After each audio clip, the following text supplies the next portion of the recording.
मनुष्य का प्रारब्ध। प्रारब्ध वो है जो हमारे पिछले जन्म में हमने कर्म किए थे, उसकी अच्छाई बुराई हमारे साथ रहती है। और बस भगवान ये बोलते हैं कि मैंने मनुष्य को दिमाग दिया है, वो अपने दिमाग को यूज करे। अगर कहीं गलत लग रहा है, उसके प्रारब्ध में वो गलत लिखा है कि ये गलत करेगा, लेकिन भगवान ये भी तो बोलते हैं कि मैंने तुम्हें दिमाग भी तो दिया है, उसका भी तो तुम यूज करो। लेकिन वो होता है ना, विनाश काले विपरीत बुद्धि। अगर उस टाइम में हमने हमारी बुद्धि को काम ले लिया तो वो शायद गलत होने से बच जाए।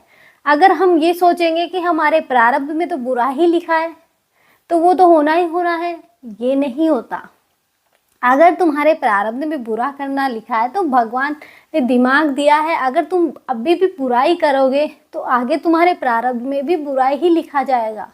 ऐसा नहीं है कि अब तुम बुरा करने जा रहे हो, हमारे प्रारब्ध में लिखा है करना ही करना है, ऐसा नहीं है। अगर तुम अभी भी बुरा करोगे तो तुम्हारे आने वाले प्रारब्ध में भी बुरा ही लिखा जाएगा। इसलिए इस बुरे को कुछ अच्छा करने की कोशिश करें। अगर किसी के साथ गलत हो रहा है और हम उसे हेल्प करके, सहायता करके मदद कर सकते हैं, लेकिन हम ये सोचते हैं हमारे प्रारब्ध में ये नहीं लिखा कि हम मदद नहीं करेंगे। ऐसा नहीं है, मदद करनी पड़ती है। अगर तुम अच्छा इंसान बनना चाहते हो, तुम चाहते हो कि हमारा आने वाला प्रारब्ध अच्छा हो, तो इसलिए मदद कर दो, कुछ नहीं होगा। और जो हमारे प्रारब्ध में होता है वो हमें मिलता है। एक बार भगवान विष्णु है, उनके जो भक्त हैं यानी कि नारद जी पृथ्वी लोक का भ्रमण कर रहे थे। तो उन्हें एक आदमी मिला, वो ये बोलता है कि भगवान, मेरे प्रारब्ध में कितना धन है, यानी कि मुझे इस जन्म में कितना धन मिलेगा। तो नारद जी ने बोला कि मेरे पास इसका जवाब नहीं है, मैं कल आपको प्रभु से पूछ के जवाब दूंगा। कि ठीक है, दे देना। तो दूसरे दिन फिर नारद जी आए, तो नारद जी ने ये बोला कि प्रभु ने ये बोला है तुम्हारे प्रारब्ध में 1 रुपये है, यानी कि उस टाइम में 1 रुपये में काम चल जाता था। तो उस आदमी ने ये बोला कि मेरा तो 1 रुपये में अच्छा खासा गुजारा हो जाता है, यही बहुत है कि मेरे को रोज का 1 रुपये मिल जाता है, कि मैं इतना कमा लेता हूँ कि मैं संतुष्ट हूँ, मुझे खाना पीना सब कुछ आराम से हो जाता है। लेकिन जैसे ही उसकी फिर एक गांव के यानी कि दूसरे गांव के आदमी ने देखा कि ये बड़ा खुश है, क्यों ना इससे अपनी सिस्टर की शादी कर दूं। तो वो उसके पास गया कि मैं तेरे से, तू बड़ा खुश है तो मैं तेरे से अपनी सिस्टर की शादी करना चाहता हूँ। तो उसने पहले ही सब क्लियर कर दिया कि मेरे भाग्य में यानी कि मेरे प्रारब्ध में 1 रुपये है, अगर वो उसमें खुश रहती है तो मैं शादी कर सकता हूँ, अगर वो नहीं रह सकती तो मैं शादी कैसे कर सकता हूँ। तो उसने कि यही बहुत है खुश रहने के लिए। तो उसकी सगाई उससे हो गई। अब उसके प्रारब्ध में जो 1 रुपये था, अब वो 11 हो गए। तो उसे बड़ी टेंशन हो गई कि नारद जी ने भगवान से पूछा था क्या ये गलत है, कि भगवान ने गलत बता दिया। तो फिर नारद जी आए, नारद जी से फिर पूछा कि नारद जी, आप तो ये बोल रहे थे कि मेरे प्रारब्ध में 1 रुपये है, तो अब 11 कैसे हो गए। तो उसने बोला, नारद जी ने बोला कि क्या तुम्हारी किसी से सगाई वगाई शादी वादी होने वाली है। कि हाँ, होने वाली है।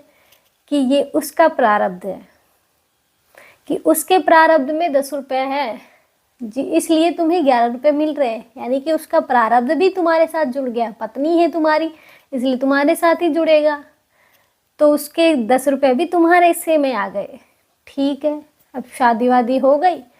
तो उसके बाद उसकी जो वाइफ है वो प्रेग्नेंट हो गई। अब उसके भाग्य में प्रारब्ध में जो 1 रुपये था, उसकी वाइफ के में 10 रुपये थे, अब उसे मिलने लग गए 30 रुपये। तो फिर यही दिक्कत आ गई कि नारद जी ने ये बोला था 1 रुपये मेरे प्रारब्ध में है, 10 रुपये उसके प्रारब्ध में है, अब ये 30 कैसे हो गए। पूछना पड़ेगा। तो वो फिर नारद जी से मिले कि प्रभु आपने तो ऐसा ऐसा बोला था, अब मुझे 30 रुपये मिल रहे हैं, ये कैसे? तो उसने ये बोला नारद जी ने कि तुम्हारी बहू प्रेग्नेंट है। हाँ है। कि ये उस बच्चे के प्रारब्ध में है। किसी का प्रारब्ध कहीं नहीं जाता। अगर उसने अच्छा किया है तो अच्छा ही फल मिलेगा, बुरा किया है तो बुरा ही फल मिलेगा।